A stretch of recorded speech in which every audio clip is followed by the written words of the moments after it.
Hello, Kaiju fans. It is I, the ever sassy and charming Kaijuologist, and I've got a film to review. Where's that sucker? You might have heard of it. Gamera, Guardian of the Universe. It's pretty good. You should check it out. I really like it. Anyway, I'm excited. We're actually going to complete my Gamera trilogy. It only took me about a year. And I started with Gamera 2, Advent of Legion. We jumped to Gamera 3. And now we're going to backtrack to the very beginning, the point where it all began. It's an excellent film. If you haven't seen it, maybe turn this off, go watch it, and then you can come back and actually enjoy all the things we're going to be discussing tonight. So, in all the ways that this is a very classic, important entry in the genre, it's maybe most important for introducing the world and the genre to our director, Shishusuke Kaneko. Anyone who knows and loves their kaiju films knows Kaneko is a heavyweight in this industry. He only has four kaiju films to his name, but none of them are bad, and all of them are regarded with a lot of lofty praise, most of it deserved. If you go on reader boards, message boards, he is frequently referred to as like a Christopher Nolan of kaiju films, or even a Stanley Kubrick of kaiju films. You might be pushing it there, but the man knows his stuff. And like anyone who wants to be good at a craft, he starts off with the basics with this film. For all the pats on the back we give the man for the revolution and the innovation he brought into the genre, Guardian of the Universe is a very traditional kaiju film in so many ways, and that's not a bad thing. I think that's why, growing up into this day, this was one of my favorite kaiju films. It takes the elements that work so well in other movies, applies them, but it keeps the pacing smart. One of the biggest things he brings are characters who just refuse to be stupid. Very frequently, there are characters who, in other genre films, this would be the moment where they make the idiot choice. And frequently throughout this film, the characters aren't dumb. A few of them a little bland.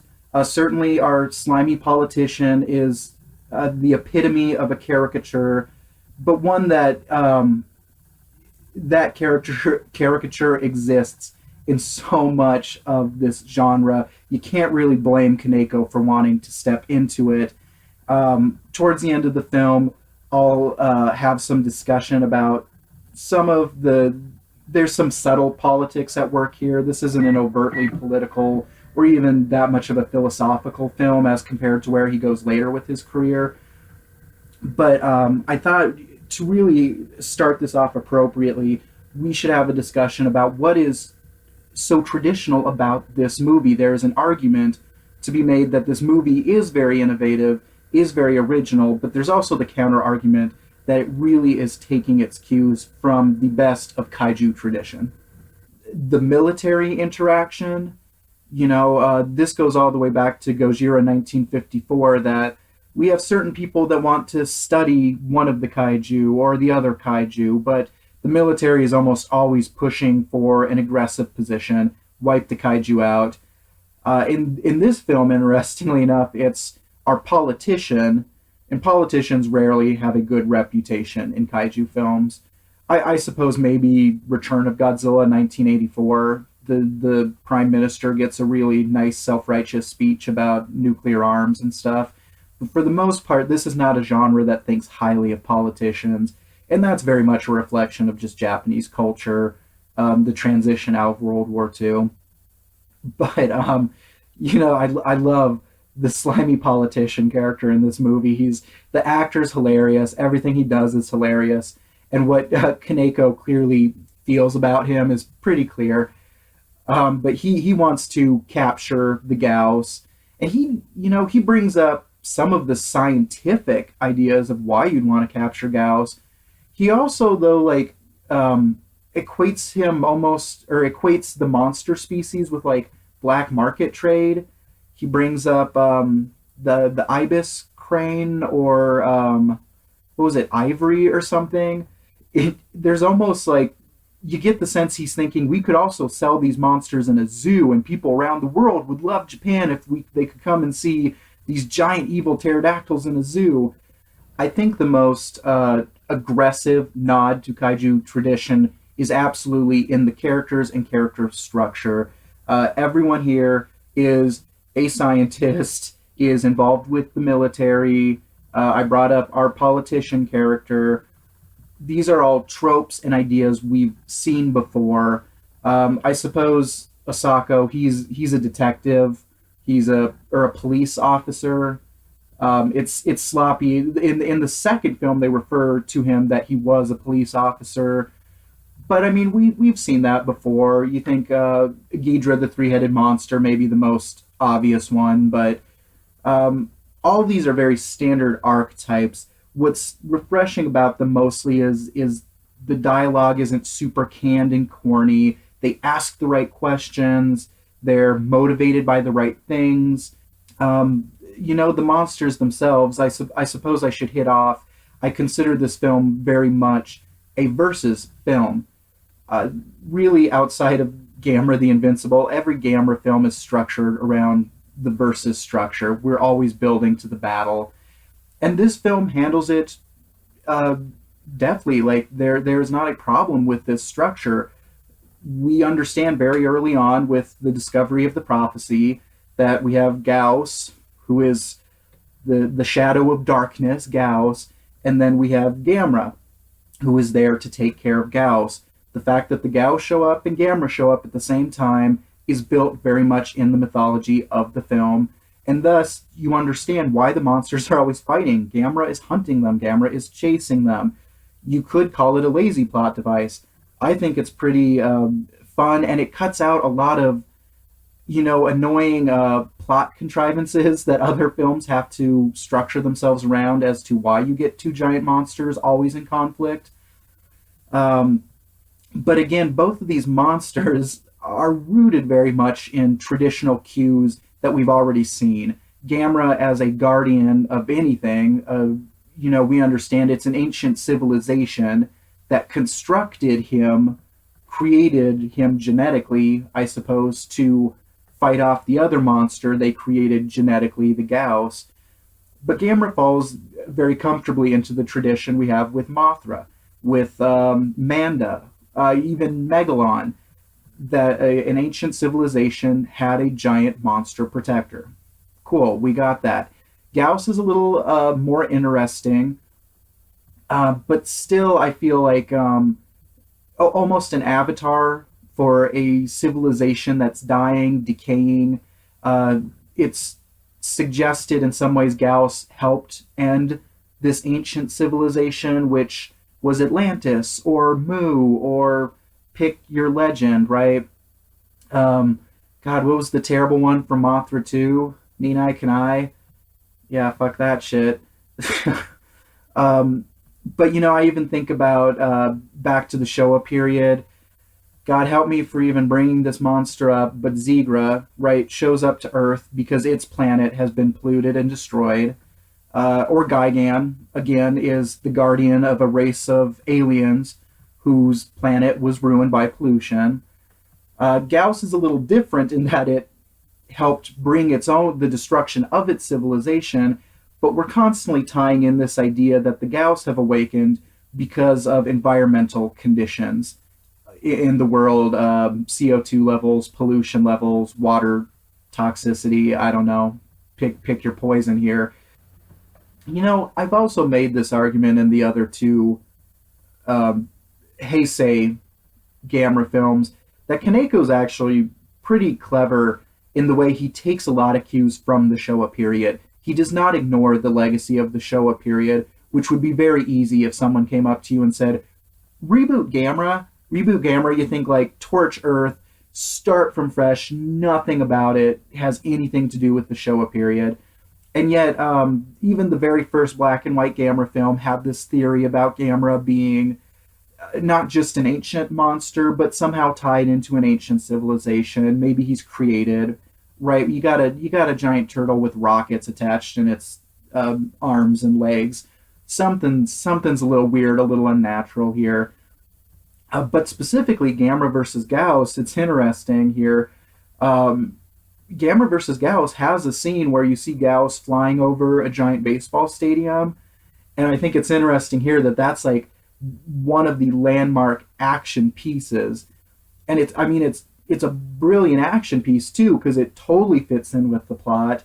It's a clever use of the stadium. It also gives Japan an opportunity to show off their very impressive closing door baseball stadium, which I always thought was funny. Like, Japan has this huge thing with baseball, but in the 90s that was absolutely a bragging point. And it's on the cover of almost all the posters for this film. Anyone you find, the American poster, the Japanese poster, a baseball stadium gets destroyed. It's exciting. It's um, I'm kind of starting to call it the King Kong complex, right? Like King Kong had to climb the Empire State Building, and that's an iconic moment. And then you get some would argue Godzilla in the '54 film with the Diet Building, specifically Mothra building a cocoon on Tokyo Tower. It's like anytime you can get a kaiju to destroy a really interesting landmark and pull it off convincingly and within the story, suddenly that becomes a very specific pop culture moment that I think does help elevate the film, help in this case I think maybe even sell the film. But in general, it's a great action set piece. But I always thought it was funny. I wonder if he got the idea to incorporate the baseball stadium way back from the first Gamera versus Gauss. Other Showa tropes here, though. We have monsters losing limbs. We have monsters bleeding, plenty. There's some pretty. You mean you don't really see it so much, but the suggested violence of Gauss eating people, that was always something the Showa period really liked to show you a pretty visceral shot of someone being eaten by a monster at some point. So then I think let's pivot more into what he brings that is more interesting and a little more innovative and off the beaten path. And I mean specifically to set itself apart from a decade of Godzilla films, which I think some people, myself included, are kind of dubious about the quality of the Heisei period for Godzilla films. What wasn't dubious, though, was the financial knockout it was for Toho. If I remember, each of those films from the Heisei period are in the top 10 best grossing Japanese films for each year, each respective year. And of course, Godzilla vs. Mothra is like the number one Japanese film for 1992. One of the most profitable kaiju films ever. Drives you crazy. But it happened. So Kaneko's in an interesting spot, right? He has to do something different. He has to differentiate himself.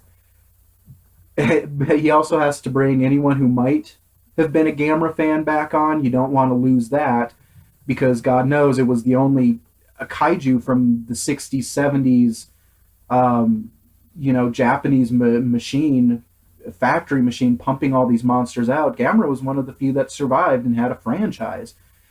So you want to somehow recognize that, but you also need to do something that's going to get people excited and give them a good reason to buy tickets for this, potentially launch your own franchise, right? And he hit it out of the park here. I think a lot of it were, some of it's his style with his cinematography, but more specifically, it's the details. It's the questions about this world that has just had a fresh monster show up.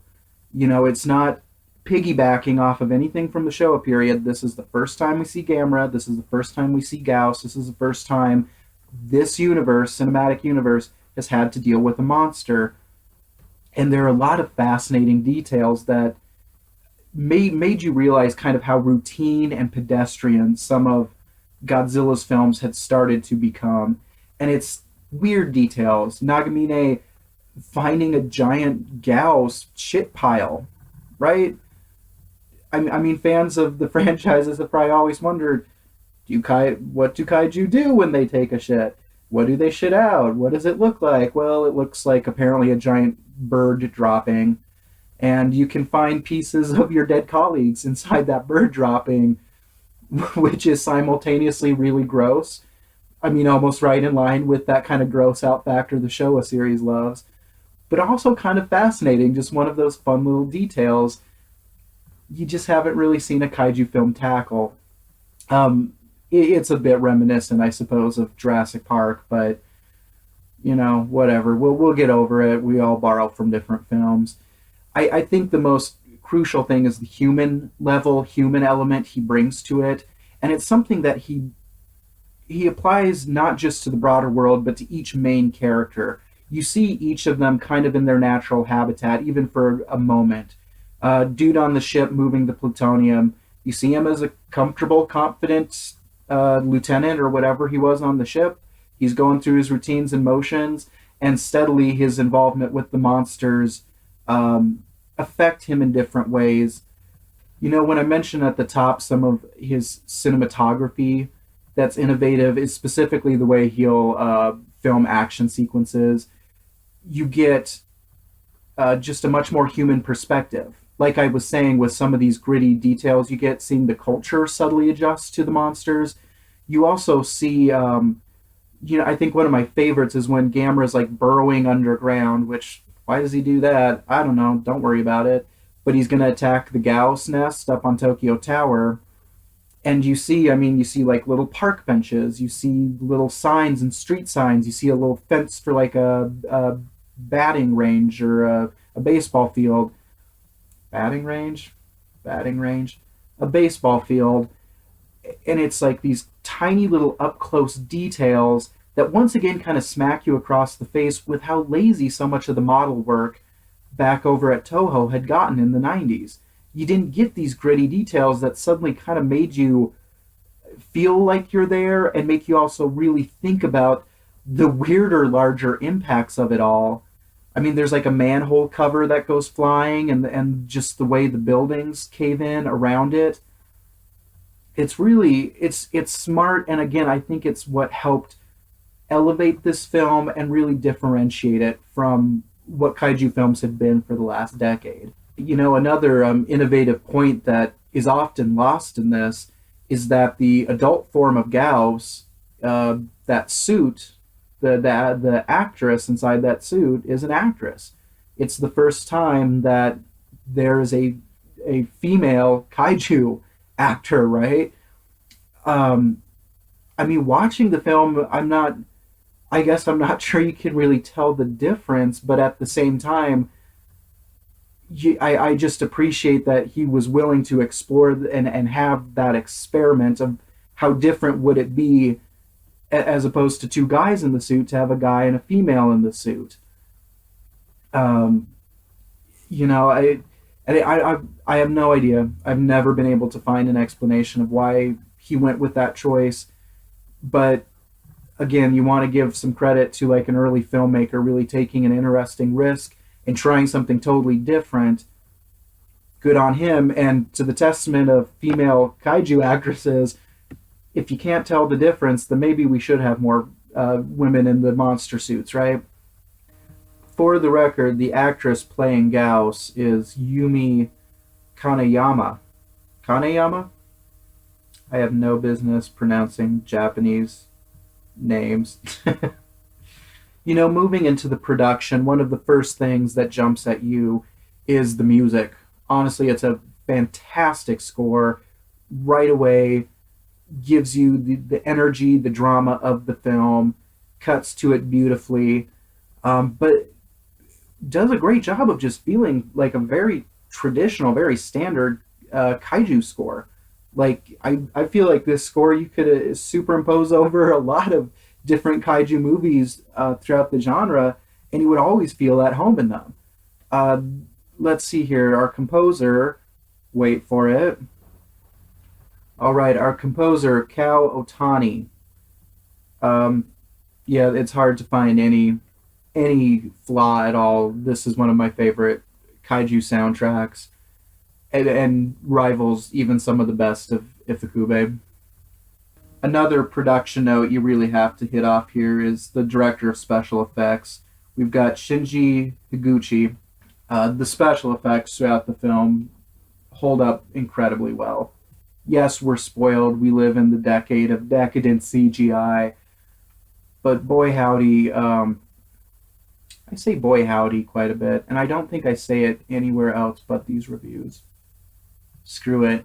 Boy howdy, these are some really good special effects, uh, and innovative too.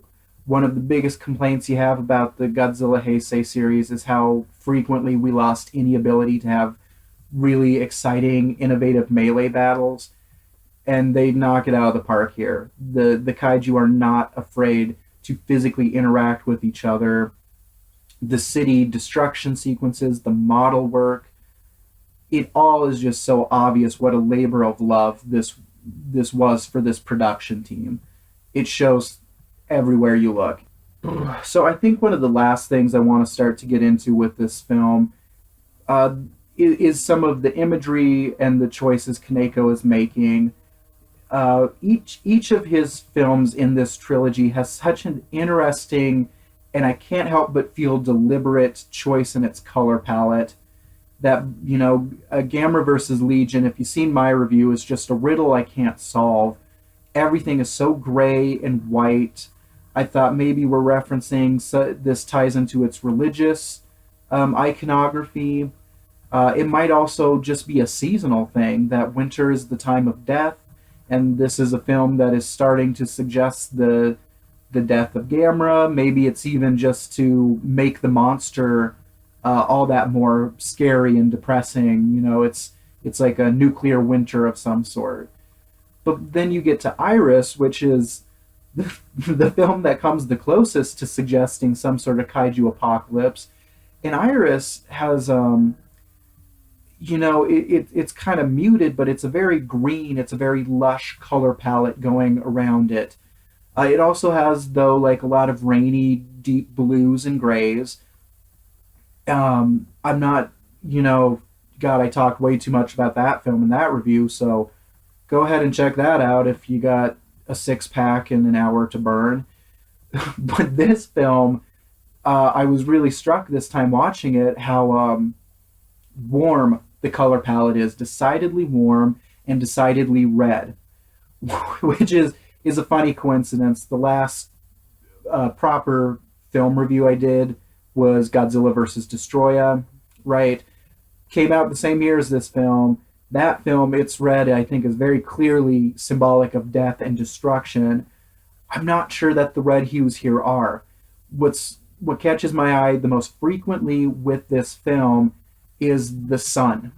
He has so many gorgeous shots of Gamera flying in the sunset. I think there's a jet battle in the sunset. One of the best shots in maybe all of kaiju history is the one with Gauss perched on the broken Tokyo Tower making its nest, and you see the sun setting in the background. Now, what did I just say? Sun setting, right? But we're also in Japan.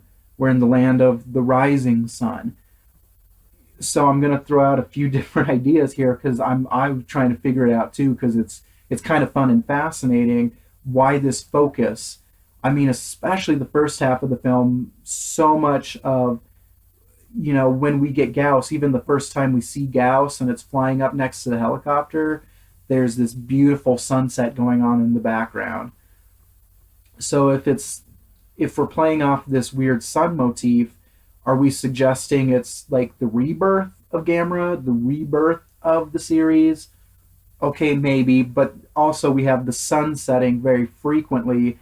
And the sunset, we also have this idea that the Gauss come out at night, right? So the sun setting is also, I guess, emblematic of the arrival of the apocalypse in the form of Gauss. It's interesting. I'm not sure. And what's even more interesting too is if you think about when this film comes out in 1995.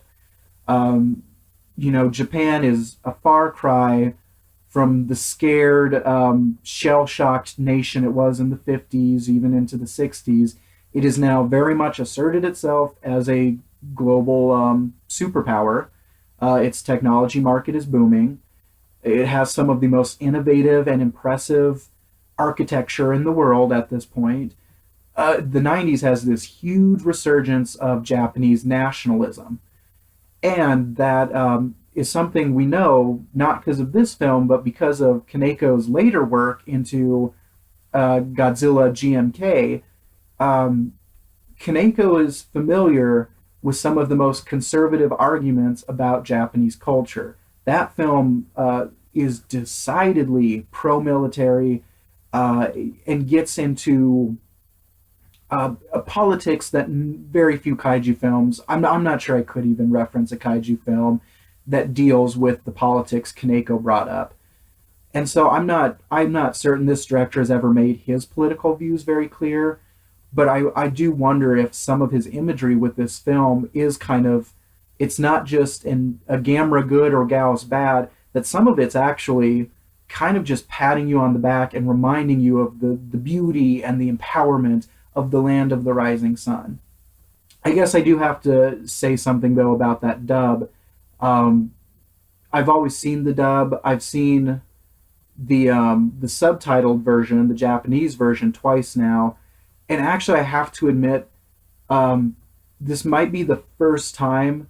I won't say the dub is necessarily better, but it is hands down the most nuanced dub I've ever seen of a kaiju film.